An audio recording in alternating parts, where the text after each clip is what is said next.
The other day I heard that a member of my extended family had indicated that they were considering taking their own life. Thankfully, as of this moment, they're okay. They are safe. But it brought home to me the fact that I do this for a reason. And I want to talk today to people that more have thought about suicide. And I just want to talk about how suicide is never, ever the best option. And I want to give a couple of practical reasons why that is today. This is not a comprehensive list. This is just what's on my heart today. So we're going to dive in. Let's go for it. Welcome to Shattered the Podcast.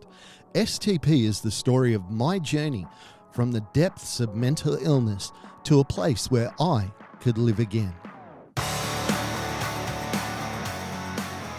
Alrighty, it might seem almost redundant to say that suicide is never the best option. And you might also be thinking that it doesn't really need to be said. Well, for some people it does. When people are thinking about ending their own life, they're so self-absorbed that they can't see outside of themselves. And sometimes a hard truth is better than no truth. There's a couple of reasons why suicide is never the best option. And it has to do with why people decide that they don't want to live. From my experience, it comes down to, well, there's no one or two reasons, there's thousands. But for me, in my understanding, the people I've spoken to, it basically comes down to two reasons. One is lack of hope, the inability to believe that life is ever going to get any better, or you're hurting people. You're hurting those around you. Now, as I said, that's not a comprehensive list by any stretch of the imagination, but it's what I want to focus on today. So first off, let's talk about hope, or the lack thereof.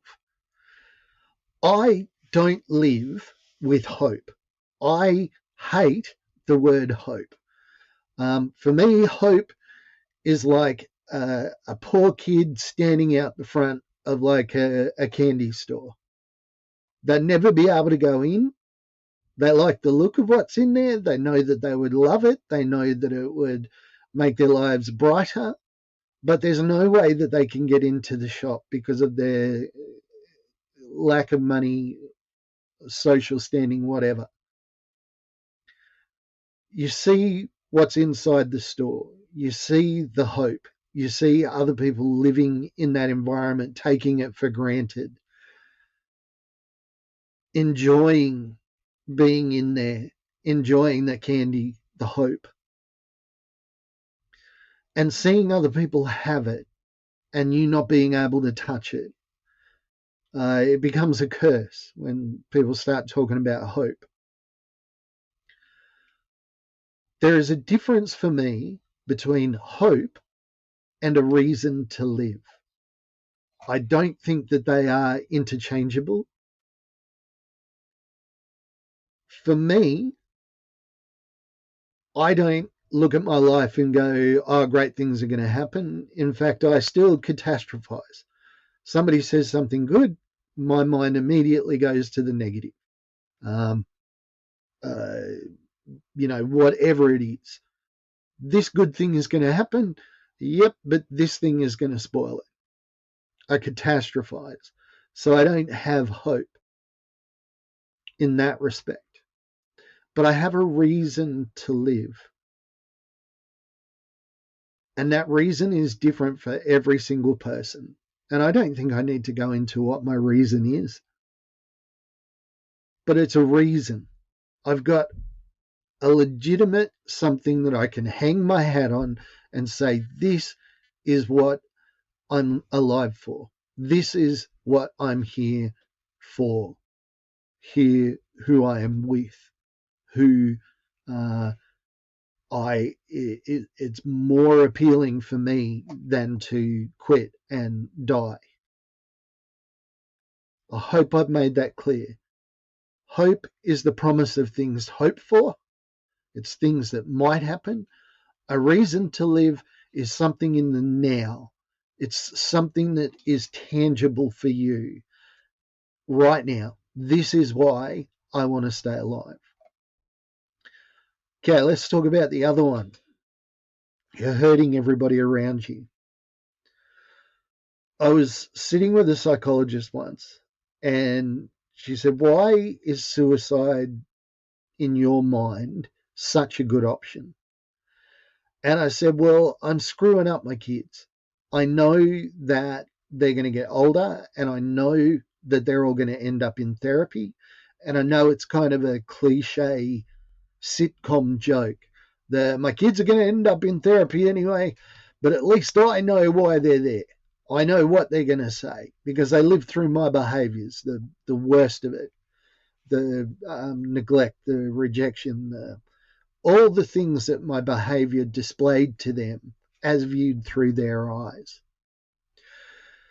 Psychiatrist turned to me and said, "Mark, no child is ever better off by losing a parent. No child is ever better off by just having one parent." Now, of course, my mind went to, what if they're a murderer? What if they're this? What if they're that? But in general, two parents, loving parents, are the ideal. People that can share the load, people that can be there for each other, people that can carry the other when they need to. Two people together is always better, and no child is ever in a better place by losing one of those parents.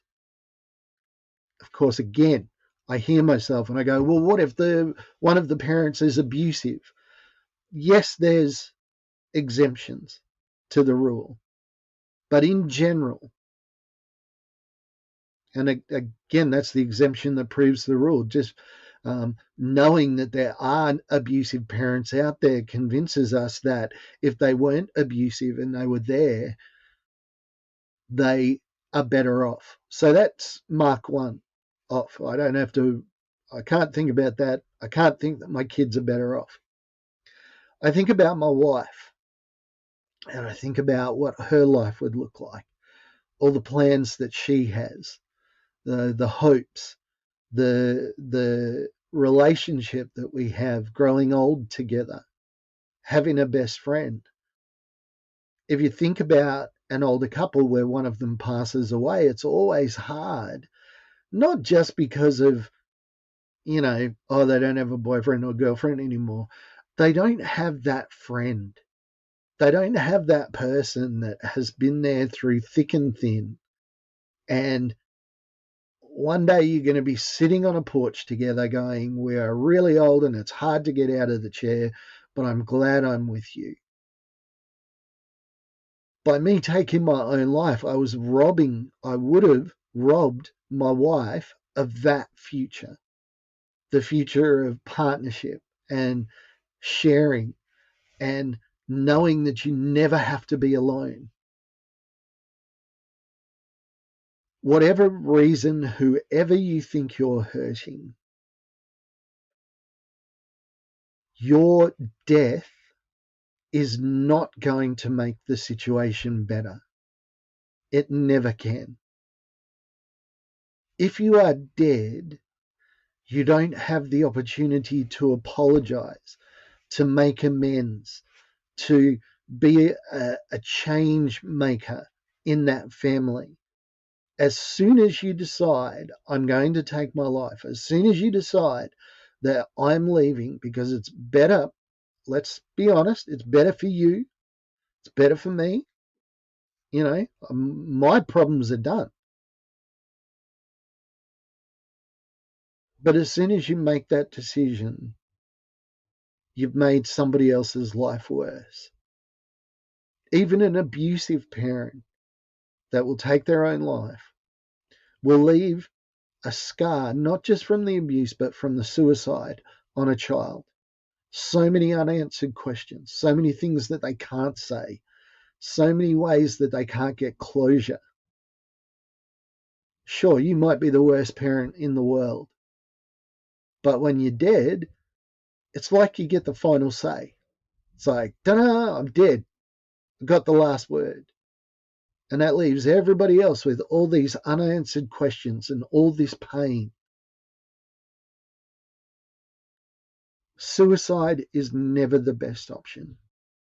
And it's never the only option. This family member of mine that mentioned that they are considering suicide, our whole family went into gear. Our whole family pulled together and said, okay, what do we need to do? We called the people that understood better within the family. What's your advice? What do you think I should do? How do you think I should proceed? And then we circled the wagons and we surrounded this person with love as much as we could.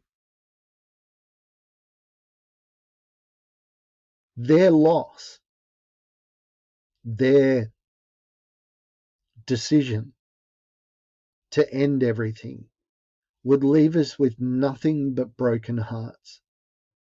We wouldn't be thinking about their pain. We wouldn't be thinking about what they went through. All that we would be thinking is, what could I have done? Why didn't I do something better? Why didn't I try harder? Why didn't I know? Why didn't I communicate with them that suicide was the worst possible decision that you could make?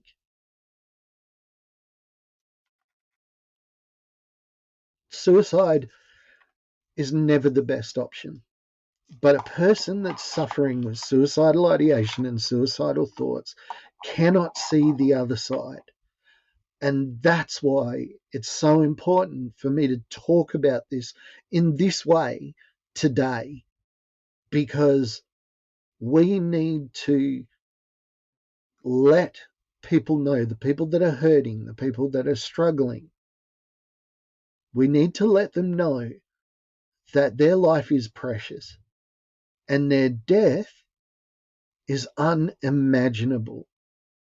The pain that will be left, the devastation that will be left is like a tsunami. Life will never be the same after something like that happens.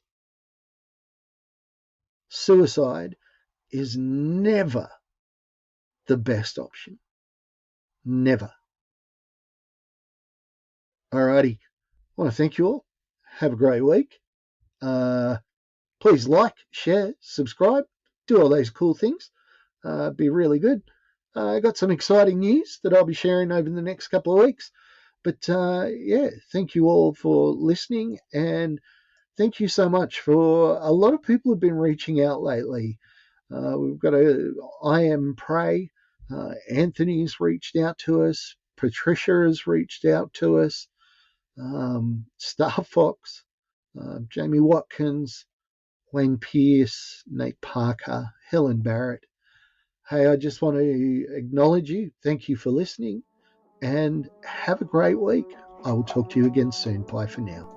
Hey, thanks for joining us on Shattered the Podcast. I'm Mark. Special thanks to my producer, Meredith Brosnan, and also to Torian, Kevin, and Lorraine. And we can't forget the amazing band Adelaide, who let us use their song as our theme. For more information, check us out on all your socials, STP Shattered the Podcast.